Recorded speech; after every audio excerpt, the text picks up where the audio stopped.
There we go. 7 p.m. Thank you, guys. 7 p.m. till 2 a.m. All right, guys. So we're just gonna watch. If anybody has another lore video recommendation, we can watch it. This one is. Oh, you were outside. You're toasty. Yeah, you're so warm. Oh, in my mouth. I was all the way in my mouth. We're gonna watch this video right now. Bring my mic closer. It is. I'm gonna move my camera and make my camera a tiny bit smaller.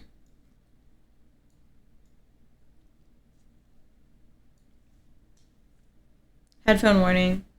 It finally happened. We just got our very first look at the Elden Ring DLC gameplay trailer, and it was absolutely mind-blowing. There is so much jam-packed into this 3-minute trailer, more than we can even begin to comprehend. But today we're going to attempt to do our best and break this down. So I'm gonna let the trailer play through one time. It's about 3 minutes long, so you can skip ahead if you've already seen it, which I'm sure you have. But as we get into it, subscribe if you're new around here, and let's take a quick watch.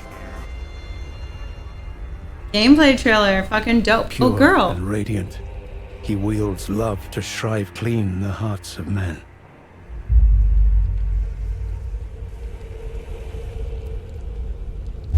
There is nothing more terrifying.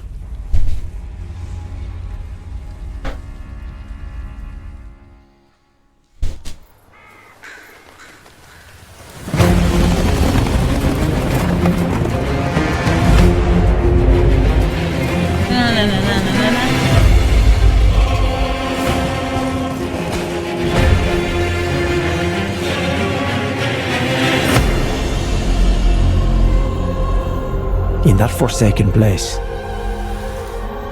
blood must spill.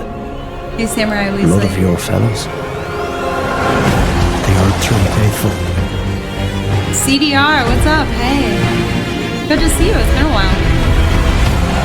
They were never saints. They just happened to be on the losing side of a war.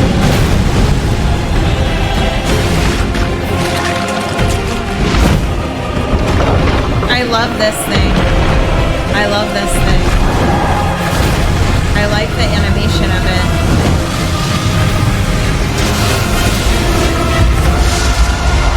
Wow. It's gonna be a stressful battle for sure. Mother, wouldst thou truly lordship sanction in one so bereft of light?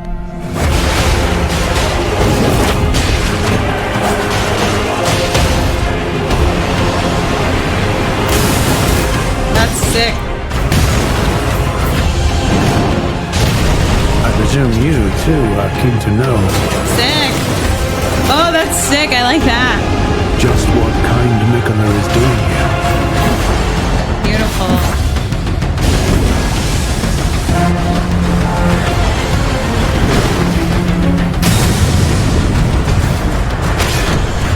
Those stripped of the grace of gold shall all meet death in the embrace of restless flame. Come now, touch the withered arm and travel to the realm of shadow. I will not be far behind. No. May we meet again. You couldn't fly in the first one, right? You couldn't get wings to fly, or you could if you were holy?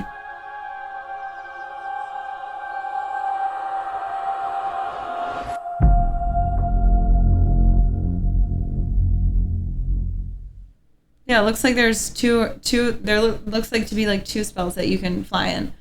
To begin our breakdown, let me read you the official description from Bandai Namco. The Land of Shadow, a place obscured by the Erd Tree, where the goddess Marika first set foot. A land purged... Hold on, I want to say hi to you, CDR, because I haven't seen you in a long time, but I didn't want to talk over him.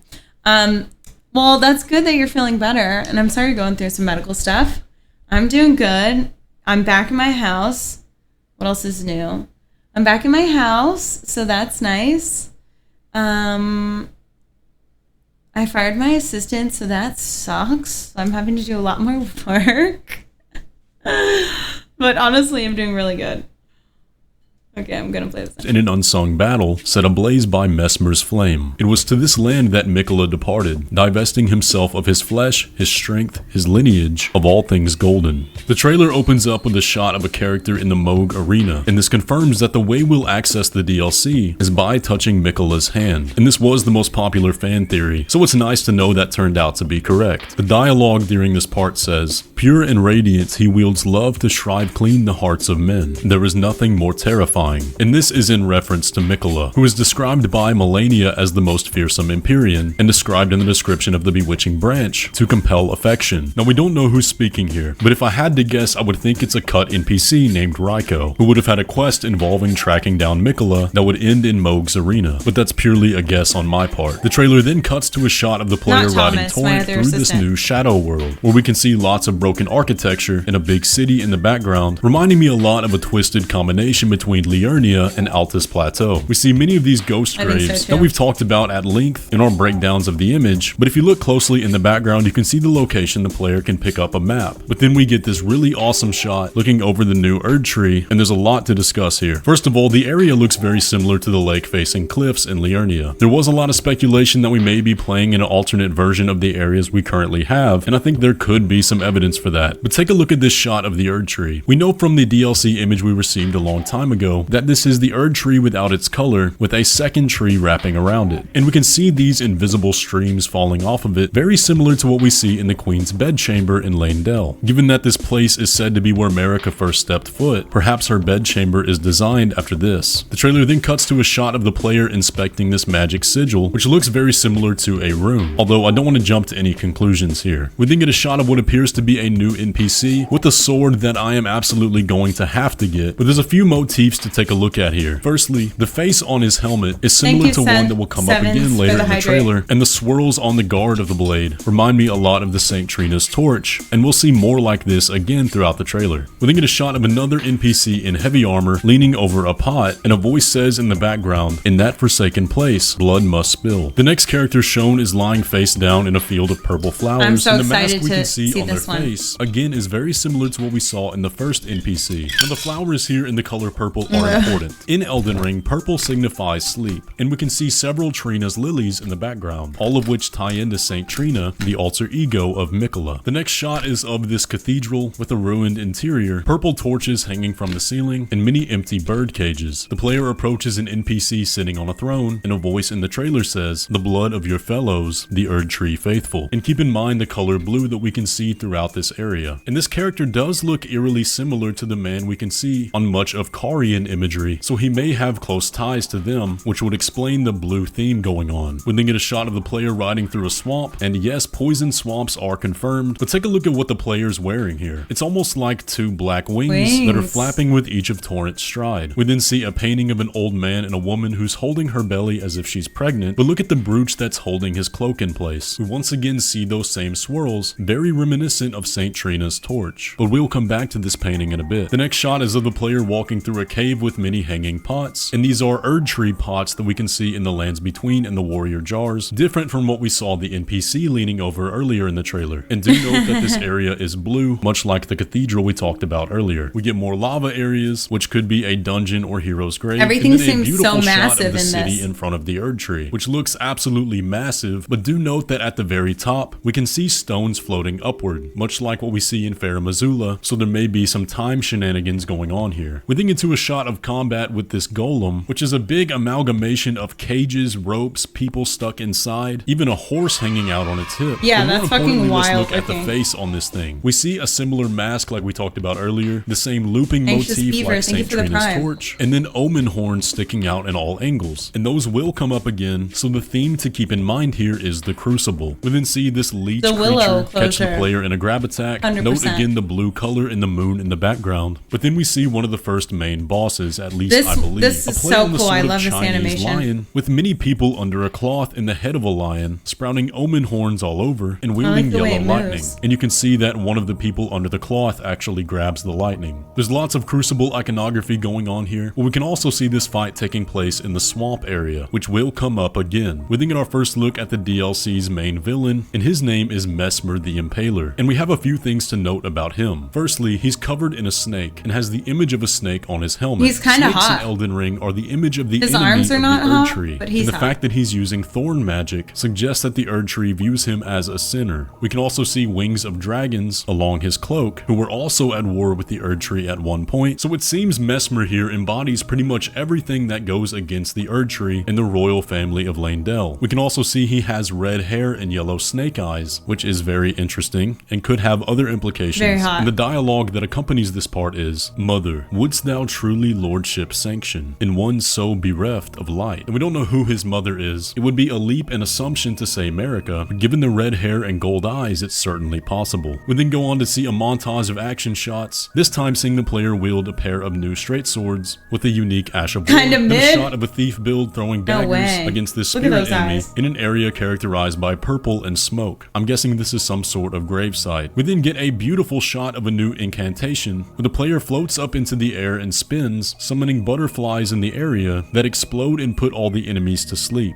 But looking at the statues in the background, we can see lions with horns, and then a tree growing out of this altar. Then we get a sick shot of the character doing martial arts against this night boss that wields a twin blade, although I can't see a weapon in the player's hand, so I'm not entirely sure how that's going to work. But we can see the yellow fog in the door telling us that this knight is a boss, and the banners on the castle wall are black and blue, unlike any other faction we currently know of. There seems to be a lot, like, maybe he's got a spell or something on that's letting him kick high like that. Like, I feel like they're gonna add, like, some semi, like, small flying. Like, not that you can fly all the time, but I think they're gonna add, like, flying options or wing options and stuff in battles. Then we see a player throwing this gigantic bomb at a group of enemies, and I don't know how that's going to work, but they are adding 8 new types of weapons, so maybe this is one of them. Then we see this new enemy or player with the coolest armor I've ever seen, firing an automatic crossbow with around 10 bolts, with a big greatsword on his back. Totally not a guts build at all. Then we see a player in a heavy armor set using a new bear type incantation. Yeah, that's similar sick to too. Grail's roar, but with this orange horned bear instead. We then see the player fighting this enemy in this beautiful blue field using the weapons we saw earlier in the trailer, but this enemy reminds me a lot of the blue dancer charm. Perhaps this is a red dancer. We then see a new type of rider enemy looking like a reskin of the draconic tree sentinel, riding on the back of an armored pig and using gravity magic on a big lance. Again, this ties back to the Crucible theme, which is characterized by beasts, which ties in with this next creature we see, a big rhino that uses this spell that summons roots, which we can see that the player eventually gets access to over on the Steam page. After that, we see this skeletal figure riding a white horse that's coming out of the water, taking place again in that purple smoky area, and as I mentioned, purple is associated with spirits, death, and sleep. We then see this man covered in a yellow cloak, attempting to pull this golden spike out of himself, but what you may not have noticed is that this is the man from the painting we saw earlier. He has the same hair, the same yellow cloak, and the same brooch holding it together. We then get a long action sequence of the player facing off against Messmer, who summons a lot of spears out of the ground and blasts the player with fire, but take a look at what the player is wielding. It's almost like a mix between a shield and a twin blade, which can make for some very interesting movesets, but overall this looks like an awesome fight. But the trailer then ends with our first view of Miquella himself.